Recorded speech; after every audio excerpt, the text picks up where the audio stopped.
What sort of child were you when you were sort of 6, 7, 8, that kind of age? Let's see, 6, 7, 8, so my parents were still married. Pretty tomboy, like really tomboy, always like, with this sort of shag haircut, running around with, loved David Cassidy.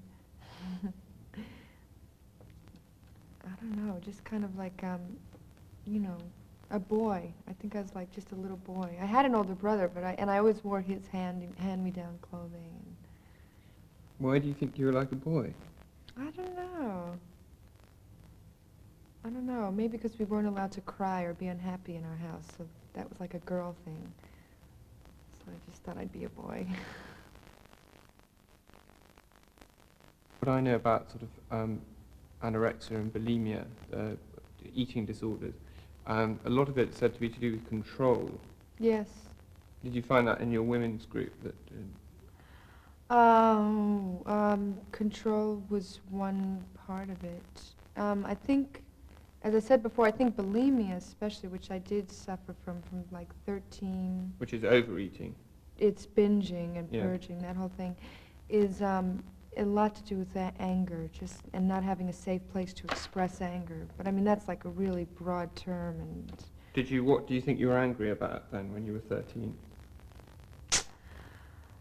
I don't think I don't think it's a conscious thing, but looking back and sort of understanding it in the context, and it's not fully realized for me anyway what it's about. But where I am now and what I can understand is that if you're being steamrollered into behaving a certain way or into living a certain lifestyle or into doing anything that's, not, if your own intuitive sense hasn't been appropriately developed or you don't have a good relationship with that, then there's just a lot of, you find a private place, which is, where you can put it all around the food, because it's like taking in too much and then getting rid of it. Just that whole thing is, because they can't touch you there. No one can get to you there. It's your private little...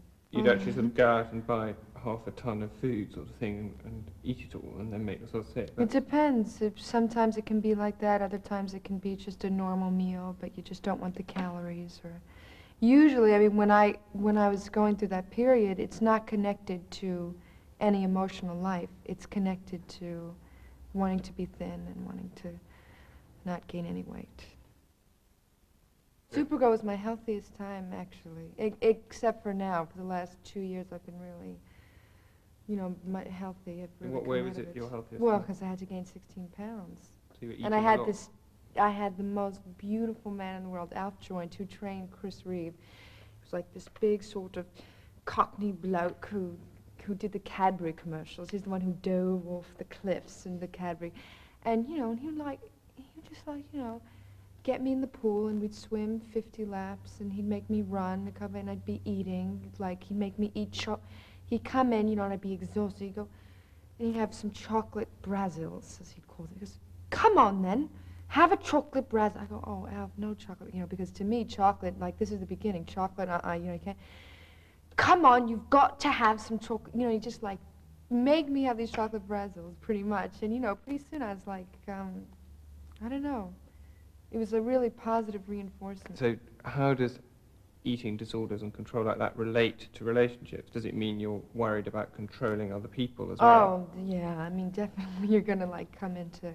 I mean, I think I'm a very controlling person in relationships. How does that manifest itself? I mean, how would you give Well, an just example being of that? able to cut off when I want, and, just being able to somehow figuring out ways to stay strong and separated. And not as much now, because I think I'm in a very healthy relationship and with someone who won't put up with that, which is basically what most control freaks need. But what would be an example of you trying to get control in a relationship? Is it sort of insisting on going to see this film or that film? No. It's sort of like plunging into some kind of philosophical discussion of why the relationship isn't working, Have you done that? And oh yes, and espousing for hours, and and him just,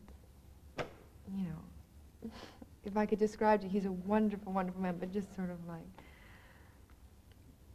just, like just sort of staying centered about it and just kind of, like hearing it out and, thank you for sharing and like, let's go out and let's go to dinner now. But do you think It's that terrible to say. I'm making myself out to be like some kind of neurotic, but I'm not really,